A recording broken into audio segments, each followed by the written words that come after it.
ishin mashtrim financiar. Dhe pa frikë them që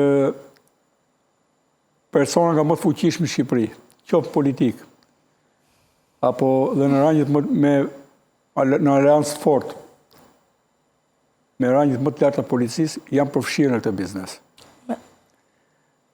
Kështu që qënë në ato kulla ka treguar se ata ndjeshin të mbrojtur aty. Nuk bëhet një biznes i tillë, i palikshëm, ai më tepër kundra qytetarëve europianë, të cilët kanë një zot më në tyre, vonon hetimi dhe drejtësia për ta, po vjen një ditë. Ky lloj biznesi duhet ishte zhvilluar nëpër bodrume, jo në mes Tiranës. Me drejt, me logjik po. Po kështu është atje. Ne e dim fare mirë që në bodrumet e Napolit apo barit prodhohen rroba falso firmato, po nuk prodhohen afër via Monte Napoleone në Milano, afër ateljeve kryesore.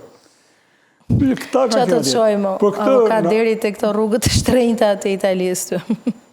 Po, unë mendoj që nëse do të hyhet si duhet, domethënë, ti e di që unë si person s'kam tabu.